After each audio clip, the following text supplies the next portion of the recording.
क्यों ये दोहरा चरित्र क्यों हो रहा है भारत के अंदर? जो हमारे बाहर से आ रहे हिंदू हैं उनका अधिकार था कि आप उनको विस्थापित करते। वहीं बांग्लादेश से आए हुए रोहिंग्यास को जो है हर जगह शेल्टर प्रोवाइड कराया, चाहे वो कोई भी दिल्ली का कोना है, हर कोनों में और हर ऐसी जगहों पे बसवाया है जहां से आपको बता दूं अगर कोई ऐसा क्राइम हो जाए तो हम हिंदुओं को भागने का रास्ता भी नहीं मिलेगा। नमस्कार, आप देख रहे हैं सौगंध टीवी में आपके साथ शिवम चौबे। जिस तरीके से भारत सरकार ने CAA को लागू किया था, इसके बाद से अब पहले नागरिक को CAA के थ्रू नागरिकता मिल चुकी है, पर अभी भी भारत के अंदर ऐसे बहुत से पाकिस्तान, बांग्लादेश, अफगानिस्तान से आए हिंदू मौजूद हैं जिनको नागरिकता तो छोड़िए यहाँ की सरकारें रहने नहीं देना चाहती। मजनू के टीले पर किस तरीके से बसे हुए हिंदुओं के झुग्गी झोपड़ी को तोड़ने का काम किया जाता है। अब इसको लेकर जनता की राय लेंगे कि क्या वहाँ से प्रताड़ित हिंदुओं का यहाँ रहने का कोई अधिकार नहीं, हिंदू जाए तो जाए कहाँ। आइए जनता की राय लेते हैं। पाकिस्तान में सताए जा रहे हमारे हिंदू थे, जिनकी बहन बेटियां उठाई जा रही थी, जिनकी बहन बेटियों को जो है रेप किया जा रहा था और जो है तमाम तरह की यातनाएं, बुरी यातनाएं देते थे, हैं उनको रहने के लिए जगह नहीं थी। बॉर्डर के पास उनको बसा रखा था है और कहा जाता था कि तुम लोग ये हो इसलिए तुम लोगों को यहाँ पे अंदर नहीं घुसने देंगे। अरे यहाँ के गए हुए मुस्लिम्स वहाँ पे बाहर हैं, उनको नहीं पाकिस्तान के अंदर घुसने देते हैं। कहते हैं कि तुम तो जो मुजाहिद हो तुम तो यहाँ नहीं घुस सकते हो अंदर।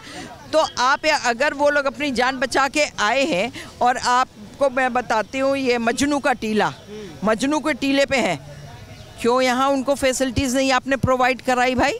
है दिल्ली का बादशाह जो है अरविंद केजरीवाल घर तोड़वा रहे थे, उनकी झुग्गी झोपड़ियाँ तोड़वा रहे थे। मालूम है, पानी तक को इस बंदे ने नहीं दिया, बिजली नहीं दी उनके बच्चों के लिए और उन लोगों के लिए कुछ भी नहीं किया। हम तो उनके यहाँ शादी ब्याह में भी गए, हमको निमंत्रण था, मैं गई थी, तो हम अपने मंच के थ्रू गए थे। वहाँ पर मैंने देखा है वो शादियाँ ऐसे करते हैं जैसे हमारे यहाँ सीता और राम का विवाह हुआ था, शिव पार्वती का विवाह हुआ था। इस तरह से वो धनुष तोड़ते हैं, धनुष तोड़ने के साथ धनुष बनाया जाता है उनके यहाँ। धनुष को तोड़ने के बाद में फिर वो एक ऐसे हॉल टाइप से बनाया जाता है, उसमें दरवाजे से अंदर जाके मंच पे जाते हैं, वहाँ धनुष तोड़ने के बाद तब स्वयंवर होता है। क्यों प्रताड़ना नहीं दिखाई देती? हमारे देश की सरकारें हैं, अरविंद केजरीवाल खुद एक हिंदू हैं, क्या उन्हें ये नज़र नहीं आता कि जो हमारे देश के लोग जो पाकिस्तान में रहना जिन्होंने चुना था, जो प्रताड़ना सह कर यहाँ आए, अपना घर परिवार सब कुछ छोड़ कर आए हैं, उनको शेल्टर देना चाहिए था। सबसे पहले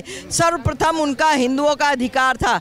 जो हमारे बाहर से आ रहे हिंदू हैं उनका अधिकार था कि आप उनको विस्थापित करते, उनको ये देखते कि उन्हें कोई प्रॉब्लम ना हो। लेकिन इसने वहीं बांग्लादेश से आए हुए रोहिंग्यास को जो है हर जगह शेल्टर प्रोवाइड कराया, चाहे वो कोई भी दिल्ली का कोना है, हर कोनों में और हर ऐसी जगहों पे बसवाया है जहां से आपको बता दूं अगर कोई ऐसा क्राइम हो जाए तो हम हिंदुओं को भागने का रास्ता भी नहीं मिलेगा। बांग्लादेश से देखना चाहिए।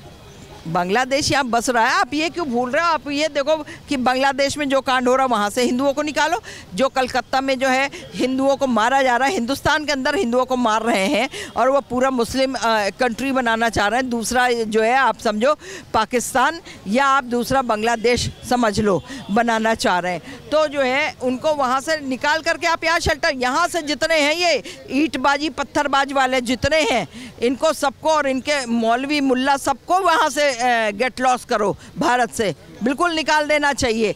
और आपको ये भी बता देते हैं कि उनको आप विस्थापित, इनको रोहिंग्यास को आने ये आए भारत में बाद में, देखिए जो चोरी छुपे आए बाद में, उससे पहले इनके राशन कार्ड बन गए, उससे पहले इनका आधार कार्ड बन गया, उससे पहले इनके वोटर ID बन गए। कैसे भारत में रहने वाले लोग, हम आप जैसे लोगों का आज की तारीख तक मेरा राशन कार्ड नहीं बना जी। आज हम 64 इयर्स के हो गए, आज मेरा आज तक का पेंशन नहीं लगी है। आप बता दो, मेरा तो अर्निंग ऑफ रिसोर्सेज कोई है ही नहीं कि कोई भी हो मेरे आगे, कोई बच्चे हो मेरे आगे, कोई मेरा हस्बैंड हो मेरे आगे, कोई मेरे पेरेंट्स हो। अभी मेरी मदर अभी जो है 6 महीने पहले वो भी एक्सपायर हो गई है। अब तो मेरा कोई भी नहीं है, तो मेरे को तो पेंशन मिलना चाहिए। तो क्यों और कहीं से भी अगर मेरा अर्निंग ऑफ रिसोर्सेज होता तो चलो मैं एक बार सोचती कि नहीं भाई मुझे तो चलो 2 रुपये 5 रुपये 10 रुपये मिल रहे हैं, ये पैसा उनको मिल जाए जिनको कोई भी और कोई से भी कुछ नहीं, ज़रूरतमंद को। तो आपने तो किसी का भी नहीं, जो सीनियर सिटीजन जिनको पेंशन मिलती थी उनकी भी 4-4 6-6 महीने की पेंशन रुकी होती है। ये क्या चीज़ है? आप खाली सिर्फ हिंदुओं को कर रहे। आप देखो यहीं पर आप कहते हो कि जो मस्जिदें हैं, ठीक है, हम ये इसमें किसी द्वेष राग द्वेष के वे में नहीं बोल रहे हैं, नॉर्मल बोल रहे हैं। आप कहते हो कि ये मस्जिद है, मस्जिद जो है प्राइवेट है, प्राइवेटाइजेशन है। मस्जिद के मौलाना को सरकारी सैलरी कैसे मिल रही है भाई? है मंदिरों से टैक्स, मंदिर है, मंदिर से आप जो भी चढ़ावा चढ़ता है आप ले लेते हो, सरकार ले लेती है उसको आपने सरकारी संपत्ति घोषित कर रखी है मंदिरों को। जब आपने सरकारी संपत्ति घोषित कर रखी है तो आप मंदिरों में बैठे हुए जो पुजारी लोग हैं, जो पंडित लोग हैं, जो आचार्य लोग हैं, उनको आप क्यों नहीं पेंशन देते हो भाई? है, उनको आप सैलरी क्यों नहीं देते हो? जो रिटायर हो रहा है उसको आप पेंशन दो, जो अभी उस पर बैठे हुए हैं आप उन पुजारियों को, उन पंडितों को, उन आचार्य लोगों को आप जो है सैलरी दीजिए। आप देख रहे हैं सौगंध टीवी, सौगंध वतन की।